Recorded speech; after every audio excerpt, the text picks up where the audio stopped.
Hi, my name is Katri Manninen, and in this video I'm going to share you my secret to finding out if it's my inner wisdom speaking or my fears and worries speaking.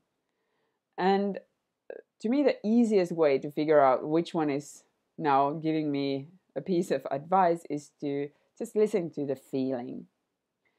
If I feel calm and relaxed and kind of like very solid, not necessarily like super good or excited or happy or joyful, but more like right.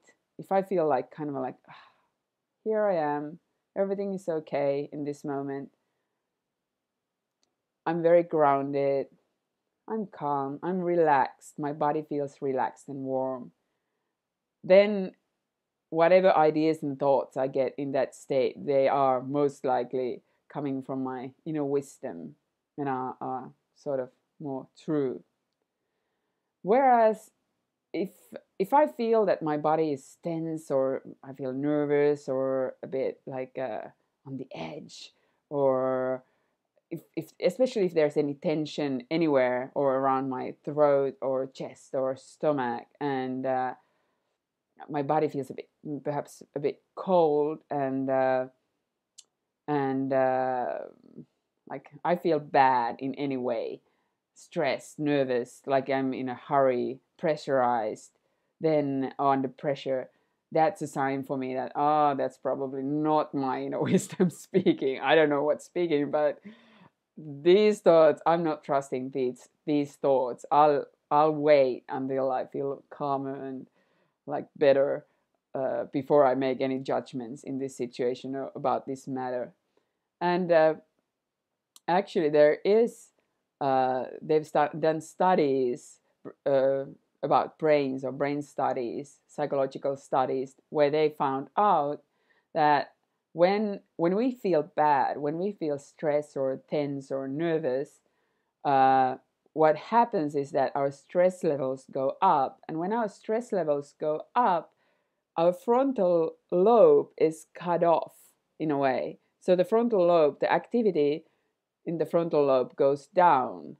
And the frontal lobe is the part of the brain that essentially makes us human. That's the part of the brain where we have the ideas of good and bad, where we can make like um, judgments if something is good for us or bad for us, where we have the intelligent reasoning, where we see the big picture. That all happens in the frontal lobe. But when we are feeling a bit stressed or nervous or worried, that's when the frontal lobe stops working. So basically, as I say, I use this idea that we are like, it's like when our frontal lobe stops working, it's like we become werewolves, like hairy monsters who are like going around and seeing just threats and ready to attack anyone who feels like bad or mean or whatever, or virgin.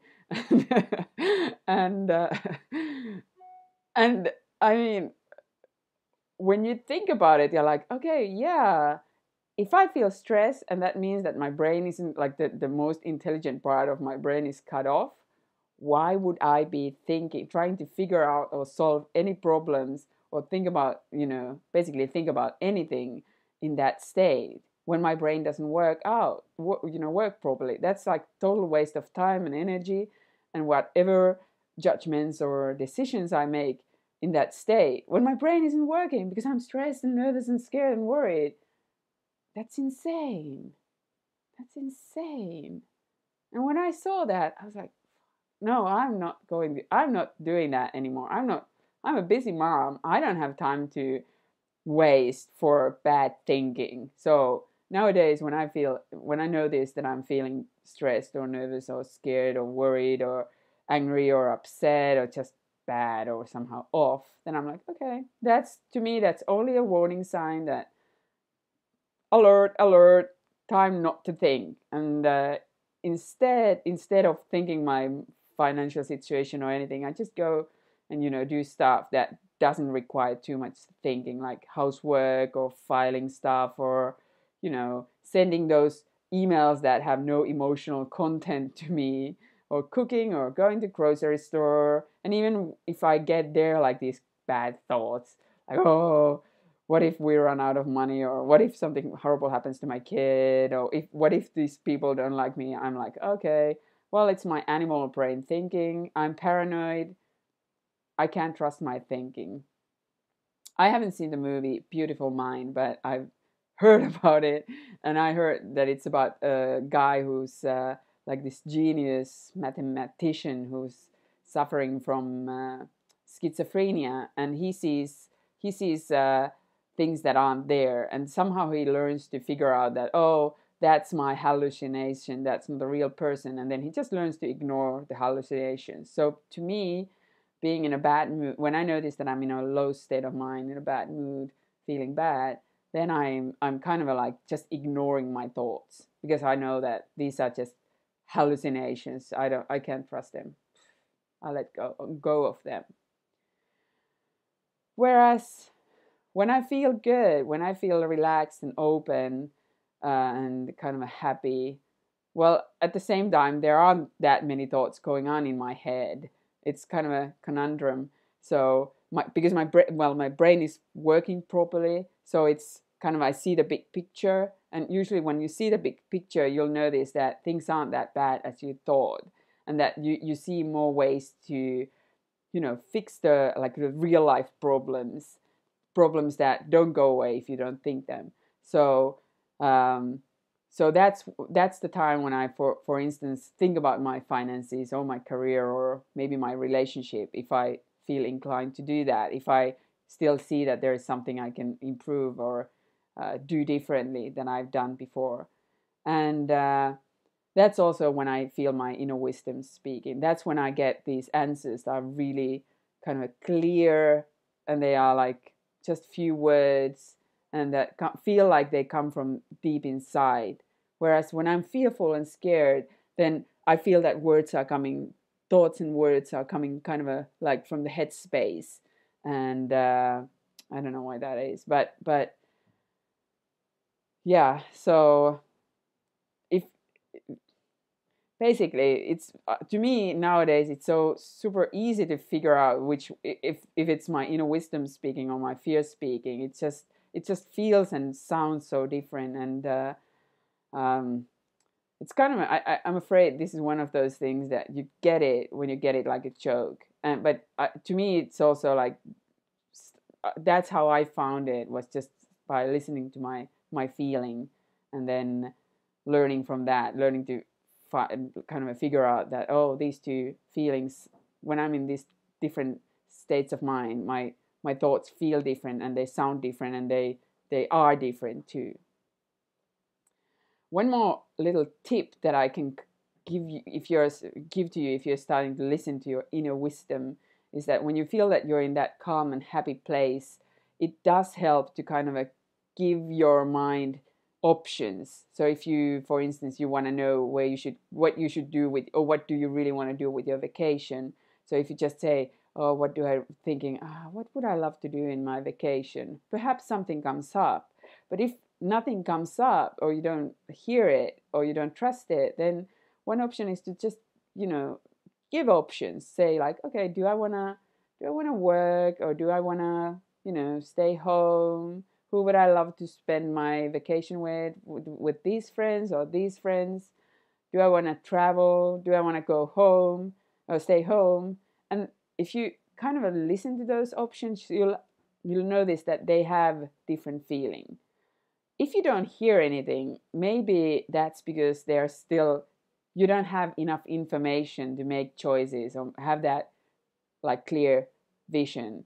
And that's also my experience. Sometimes when I try to solve a problem, and I know that, in that clear, calm place, and I know this, that I can't solve it. There's no answer coming up. That's a clue to me that I'm probably just missing some information. And that recently happened to me with my finances. There was this one financial problem that I was kind of struggling with, or not struggling, but every time I thought about it, I was like, I have no idea how I'm going to solve this. And then I was like, okay, I don't have the idea. I'm going to wait. because I didn't have to solve it. I was like, when I have to solve it, I will be able to solve it. And when I need to know, I know.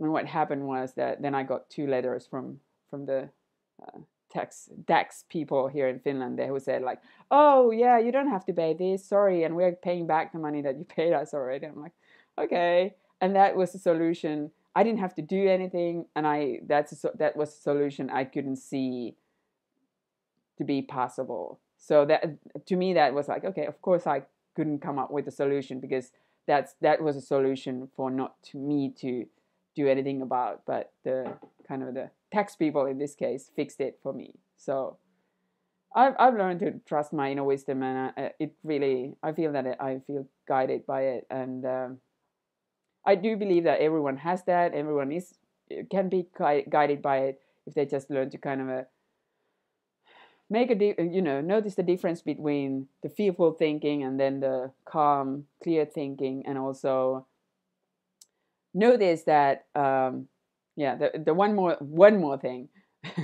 Wait, that's not all. The one more thing that made a big difference to me was to understand that our states of mind, they change like the tides of ocean. They come and they go, and it has been a relief to realize that I don't have to do anything about them. I can't do anything. I cannot really do that much about them. I can't lift my mood up. I can just kind of get out of the way of my internal system lifting me back up. So I can basically just hold myself down with my thoughts, like making a problem out of my low state of mind. But if I'm nowadays, when I have that low state of mind, I don't see that as a problem. I just see, okay, now it's the time of my internal tide to be down, so that's okay. Now I'll do this and that, and then like this practical stuff, and then I know that usually within a minute or an hour or two, my mood will go up again when I don't make it a problem. And when my mood goes up, then I can do stuff. But I also know that at some point my mood will go down again. So it's not like I'm enjoying it while I can, but I'm not like trying to, oh, I don't want to feel down. I don't want to feel down, because I don't see it as a problem. I just see that that's something that happens, and I sort of kind of enjoy it nowadays. So because I know that none of those states of mind last too long. They come and go, and when I know how to serve them, it's kind of fun. It's pleasant. I hope this little video helped you to kind of see better how you can listen to your inner wisdom, and also see the states of mind, and make better choices, and just enjoy life more. Because life is it's actually really super easy and fun when you kind of see it the way it is.